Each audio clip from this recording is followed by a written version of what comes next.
We are here at the Newham dockside in London, joined by Miss Rokhsana Fiaz, who is the Newham Mayor, female of Muslim heritage, and she is running one of the largest boroughs in the country.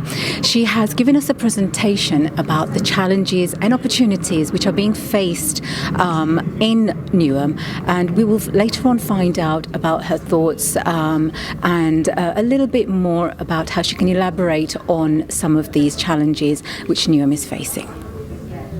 Hello, Rokhsana. How are you? I'm very well, thank you very much. And thank you very much for coming. Thank you for having us.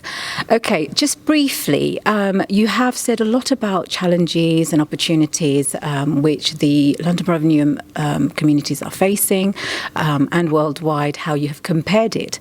Can you just elaborate a little bit about how its effects are having since the departure of EU?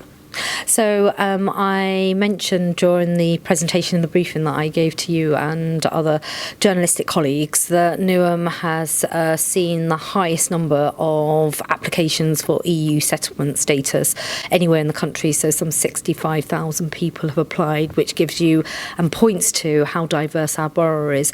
And the concern that we've got in terms of the UK leaving Europe is the impact that, one, it will have in terms of the UK economy. We still are heavily reliant on skills of individuals from Europe to help support and prop up public services, our social care workers, teachers, people that really hold and help us maintain the services and the quality services that you'd expect in terms of the public sector here in the UK. So that's what I'm concerned about. Yeah.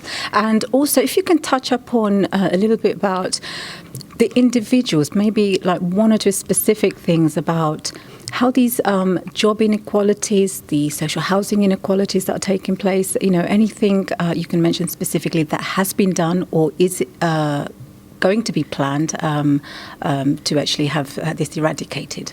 So during my briefing I talked about how we have an acute housing crisis in Newham. We've got 27,500 people on our housing waiting list, amongst the highest in the country. We have 5,500 families comprising of 7,500 children living in temporary accommodation, again amongst the highest. It's more than the entire north of England combined.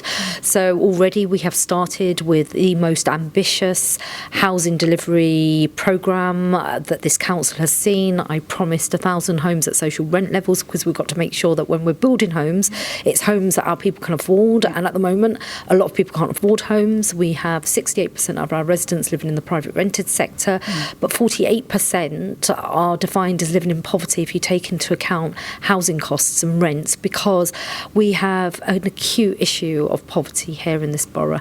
And I'm absolutely determined to address that. So we've started an investment of £2.5 billion in housing delivery. We're going to be establishing an employment rights hub because we've found out that up to 36,000 residents that are actually working aren't even being paid the legally required statutory minimum wage, let alone the London living wage. And we are really progressing well on our housing delivery. So there's a number of things that we're doing and have started, and we are accelerating, and I'm very confident that we will get there. Okay. And one of the most significant ones that we would like to know is it's a young populated borough under the age of 24, as you've mentioned.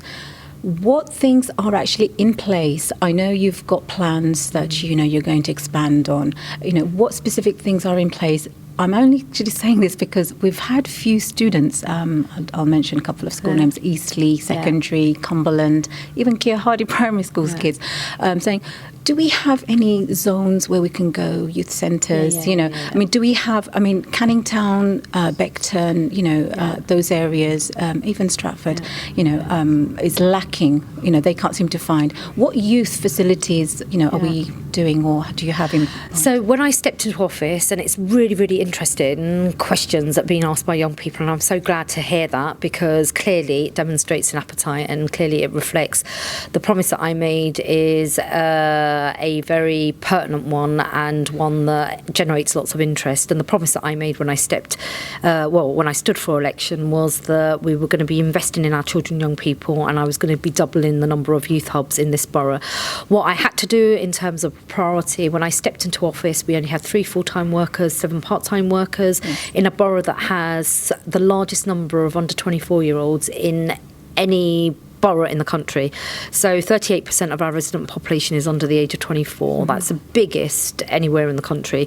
I had 3 full-time youth workers, 7 part-time, and we've made an investment in my first year of 1.4 million. That's expanded to 40. They are all in place. We have expanded our youth offer in our existing 4 youth hubs. Sure. So there's one in Custom House, there's one in Beckton, there's one in Forest Gate, and there's one in Little Ilford. Nice. Now what we're going to be forging ahead with, because we've just put forward our budget proposals, which were passed at Cabinet earlier this week and are going to be coming to full council in March, of an additional £4.5 million investment in youth service provision, youth safety.